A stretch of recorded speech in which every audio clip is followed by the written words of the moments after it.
But that's the freedom we have in America is, yes, smoking will kill you, but you still can't buy the cigarettes. So taking away the ability to buy gas-powered cars in California, I don't know. That does not reek of freedom to me. Top story of the day. Electric vehicles are a direct wealth transfer from owners of gas-powered vehicles to EV owners, experts say. Now, I am in that camp, right? I have a Tesla Model Y Performance 2023 model. It is the coolest car ever. It is so much fun. And yes, I am a Tesla fanboy. I'm an Elon fanboy. Get over it. You don't have to leave comments about it in every single video, but I appreciate it when you do because it helps with the YouTube algorithms. So here's the deal.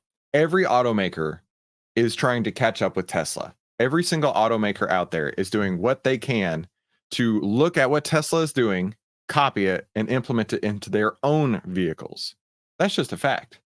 Now, one of the crazy things is that, in fact, let me go on my phone right here. I'm going to take a look, and it's going to tell me how much money I've saved in the course of 1 year, hitting the charge stats button. In the course of 1 year, I have saved over $2,700. Where we go? I've saved over $2,700 in fuel versus what I've paid in electricity. That's freaking sweet, right? Now, here in Texas, this is really annoying. I actually had to pay $200 extra on my vehicle registration because I didn't pay any gas tax over the last year. So I guess saving $2,700 and having to spend $200 on extra, EV tax, if you want to look at it that way, is worth it because I didn't pay for any oil changes. I didn't pay for any sort of maintenance whatsoever.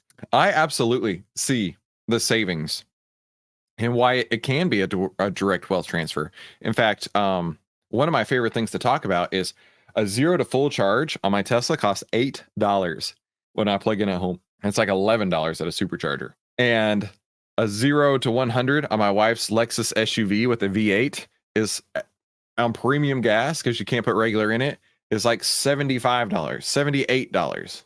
So I'm saving $70 by driving my car around versus her car around for every tank of gas that we put in either one.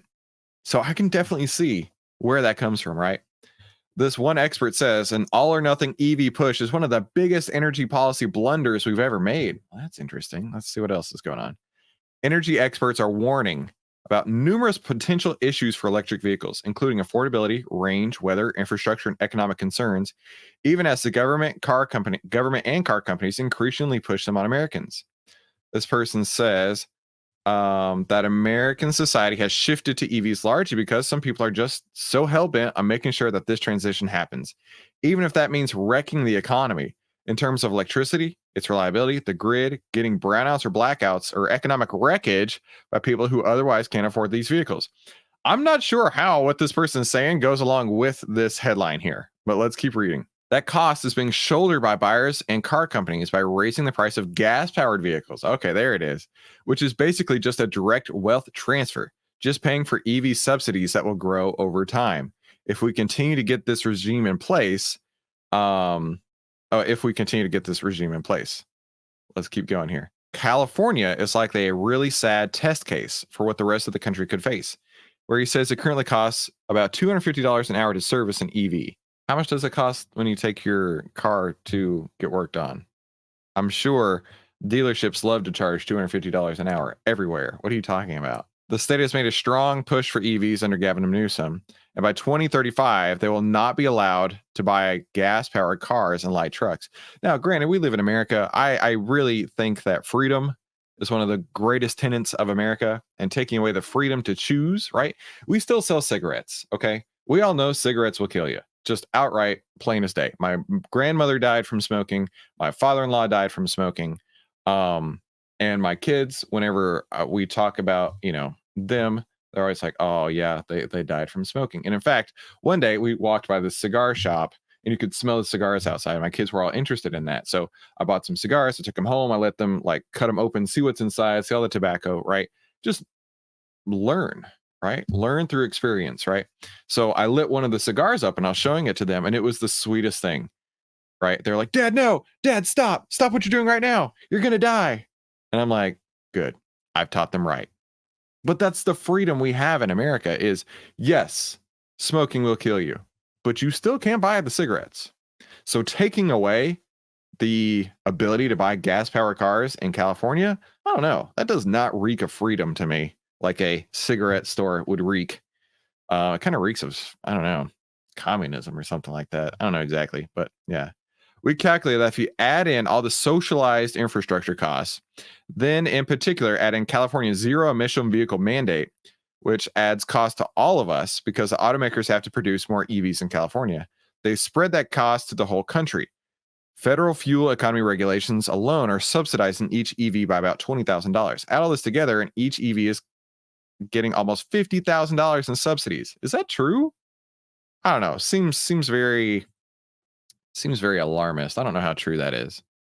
As a result of these policies, many Californians utilities have gone up, and it's only going to continue hurting the lower middle class the most. The burden of this revolution is fundamentally a tax on the working class and on the middle class, and a lot of folks are struggling on those two worlds. I just reloaded the page. I don't even know where that was. All right, let's just go right here. There's 3 different levels of charging, right? There's level 1, which is where you plug into the wall at your home. So I've done this from Texas to Disney World, 20 hours, including the charging stops. So it added, I don't know, a couple, like 2 total hours over the course of the whole trip for charging. 2 total hours for, 1,000 miles. Really? Like, as a parent, I'm stopping that often anyway. So it added 2 total hours for the whole trip to charge. And then when we were there, we could plug into one of the outlets at the parking garage. And it was really, really slow. I'm telling you, it was like 1% an hour. It was unbearably slow. So that's level 1, right? Nobody uses level 1 unless like you're plugging into a wall at a parking garage.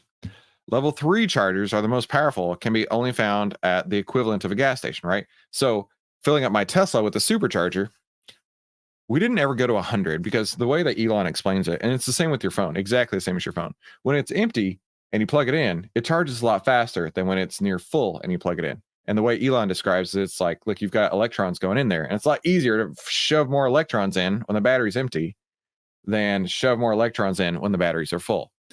So it does take a little bit longer, right? So I only charged it from like 10 or 15% up to 70% or so.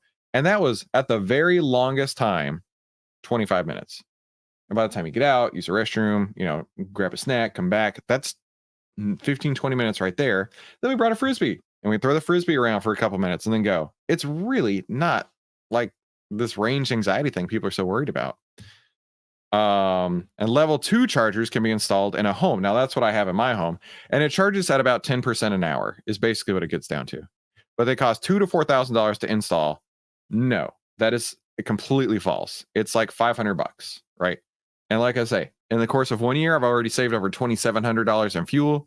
So you take into account, I've saved $2,700 in fuel, and I spent $200 for extra registration, and I spent $500 for the wall charger. I think I'm still ahead by $2,000, and they do not cost $2,000 to $4,000 to install. This guy is absolutely crazy. I'm not even going to continue to read this story because this guy is one of those like EV haters, and I am not. I am an EV lover, if you want to put it that way. But let's take a look at General Motors, GM. So GM is coming out recently with the Silverado.